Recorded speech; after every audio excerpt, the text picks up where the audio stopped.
Salut, c'est Trado et c'est parti pour la dernière vidéo avant mes congés. Alors avant d'aller plus loin, je vous remontre une dernière fois comment accéder à l'onglet communauté de ma chaîne YouTube sur laquelle vous trouverez épisodiquement au gré de mes possibilités des points sur le marché pendant que je suis pas là. En fait c'est très simple, vous allez dans votre barre d'adresse ici. Là, et vous tapez YouTube Tradosaur, vous allez arriver sur ma page d'accueil. Et une fois que vous arrivez sur la page d'accueil de YouTube, de ma chaîne, vous allez dans communauté ici et vous allez pouvoir retrouver les messages que je dispose. Là, par exemple, c'est quelque chose, c'est une balade avec Dash que j'ai posté hier. Bon, il y a toujours des choses et c'est ici que je mettrai éventuellement les alertes en particulier parce que ça m'a été demandé s'il y a des changements de structure, puisque vous savez que les structures finalement c'est ce qui est le plus important, de savoir si on a une structure haussière ou une structure baissière, ou alors c'est simplement bien des mouvements erratiques à l'intérieur de cette structure. Et puis également sur mon site, vous tapez Tradosaur sur votre moteur de recherche, vous amènera en priorité sur mon site, pardon. Et il s'est pas passé grand chose justement sur le CAC 40. Je vais vous montrer les données hebdomadaires puisque c'est le week-end et on va faire les choses dans l'ordre. Le SP500 en données hebdomadaires est toujours dans une structure haussière. Ok, il faut vraiment pas se méprendre parce que au bout du bout, regardez, lorsqu'on est dans une structure qui est haussière, on a tendance.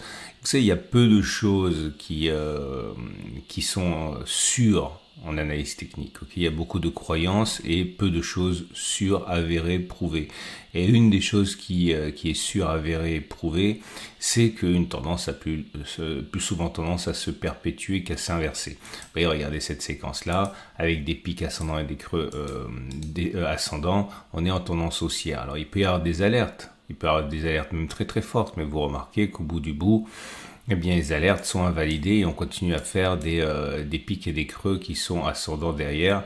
Et c'est ça, c'est le plus important, en particulier si vous êtes un trader qui préfère de trader dans le sens de la tendance. Donc là, en données hebdomadaires, on le voit pour le SP500, la pression et la structure, elle est haussière et elle le sera tant qu'on n'aura pas fait autre chose que des pics et des creux qui sont ascendants. Une fois de plus, je rappelle pour les nouveaux que pour faire une structure qui est baissière, il faut avoir des pics et des creux qui sont descendants. C'est-à-dire que même si on clôturait ici, en dessous des plus bas, eh bien la structure ne serait pas baissière, elle serait simplement neutre avec des pics qui sont ascendants et des creux qui sont descendants. Et pour avoir le droit d'instruire une nouvelle ellipse, eh bien, il faudrait que quelque chose se passe par-delà les bornes, et il faudrait après encore remonter et encore redescendre pour avoir un régime baissier. On en est extrêmement loin. Spéculer à la baisse maintenant est tout à fait possible, mais ça relève du pari et pas du graphe qui montre quelque chose, simplement quelque chose qui pourrait montrer et qui irait dans votre sens. En données journalières, c'est pareil, il faut garder un œil sur la structure du SP500 et pour l'instant, eh bien là, je vais enlever la précédente structure, ça sert à rien. On est dans une structure qui est haussière également. Vous le voyez bien, les pics sont ascendants, les creux sont ascendants, et une fois qu'on a déterminé les bornes de cette tendance, il faudrait soit clôturer au-dessus de cette zone pour ajouter une ellipse, soit descendre en dessous, clôturer en dessous de cette zone, pas simplement passer, mais clôturer en dessous de cette zone pour créer une ellipse vers le bas. Et après, il faudrait encore faire un plus haut et un nouveau plus bas pour avoir une structure baissière. Là aussi, vous avez compris que on en est très très loin. On est plutôt ici dans une structure haussière qui tergiverse, ok, et on est sur des supports 59,15, 58, 54 ici. Pour le Nasdaq, c'est pareil. Vous avez une structure qui, en données hebdomadaires, ne laisse absolument pas de place au doute. La structure, elle est, comme vous pouvez le voir, haussière, avec des pics qui sont montants et des creux qui sont montants. Et tant qu'on n'aura pas clôturé au-dessus de ce niveau-là ou en dessous de ce niveau-là, eh bien ce sont des gesticulations. Et certains diront toutes les attaques, en particulier fortes et un retour sur cette zone, serait l'opportunité de spéculer à la hausse. Si je vais sur les données journalières, c'est un petit peu différent puisqu'on le sait, la structure... attendez, je vais nettoyer. La structure, elle est indécise. Pourquoi est-elle indécise? Parce que les pics étaient ascendants et les creux étaient ascendants jusqu'au moment où justement on a clôturé ici en dessous, donc on avait le droit de créer une ellipse, mais maintenant tant qu'on n'aura pas clôturé ni au-dessus des 2200 ni en dessous des 20 900, eh bien on sera dans une structure indécise avec des pics ascendants et des creux descendants et rien de plus. Ok. Si on devait casser cette zone, je vous le dis parce que je ne serai pas forcément devant mes écrans, la zone de support suivante serait une autoroute vers les 20 690, 20 330. Donc pression structure haussière en hebdo et neutre en journalier. Maintenant on retourne au CAC 40 et la structure elle est neutre aussi.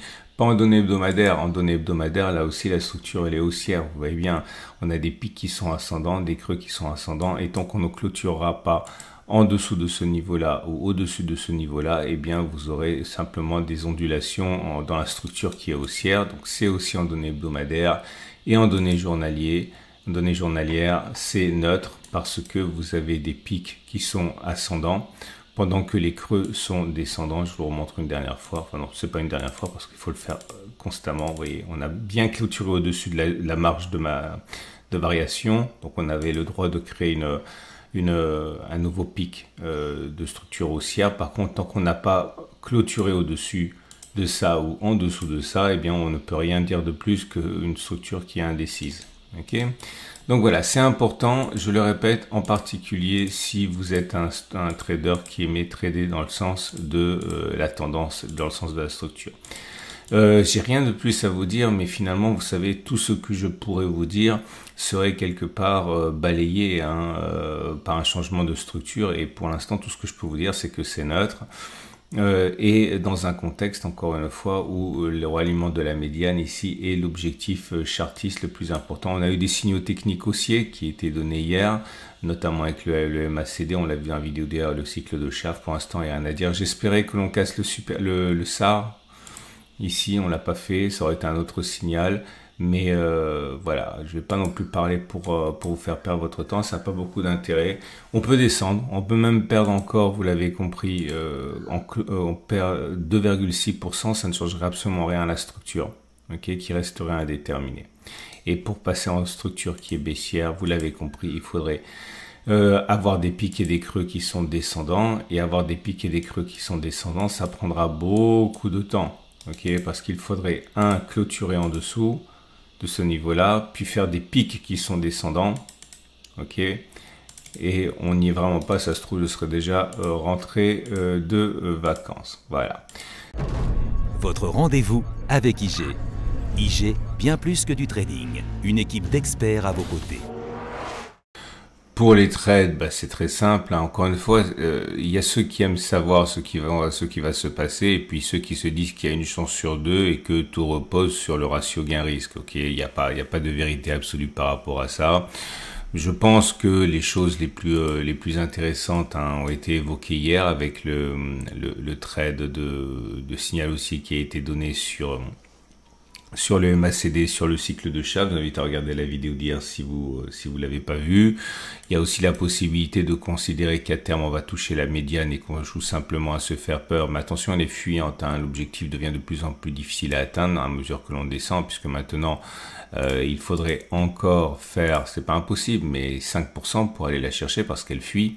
Hier, c'était beaucoup plus facile, hein, c'était 3%.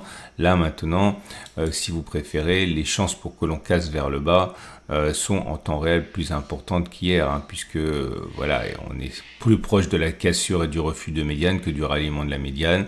On peut trader ça. Hein. Donc, si vous êtes haussier, vous pouvez vous dire, allez, c'est parti. On va monter, on va toucher la médiane à un moment ou à un autre. Stop de protection en cas de sortie de la fourchette d'Andrews, parce qu'il y a de fortes chances pour qu'on s'en remette pas. Vous avez un ratio gain-risque qui est très intéressant. Vous pouvez même le mettre sous les plus bas, vous avez un ratio gain-risque qui est quand même intéressant. Soit vous pensez qu'on est à l'aune d'une correction pour digérer la belle... si les Américains corrigent leur belle progression de 2024 qui était à 25%, eh bien, faut pas se leurrer, hein, le CAC 40 baissera et on pourrait aller visiter les tréfonds. Donc si vous pensez que les Américains sont mûrs pour une correction, vous pouvez viser au moins un retour sur les plus bas ici. Si vous mettez un stop au-dessus des plus hauts, vous n'avez pas un ratio gain-risque qui est très intéressant, 0,85, mais bon, c'est pas pour ça qu'il faut pas prendre les trades, hein. Vous savez, le mythe du ratio du 2 pour 1, c'est un mythe, hein. Chacun fait ce qu'il veut, tout dépend du taux de ratio, enfin le ratio gain-risque et du taux de succès de la stratégie, hein.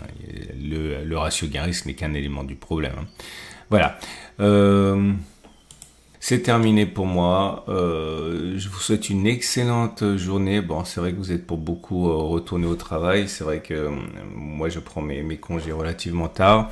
N'oubliez pas que même si je ne peux pas vous fournir des analyses comme ça, je vais quand même maintenir une certaine activité sur ma chaîne YouTube et sur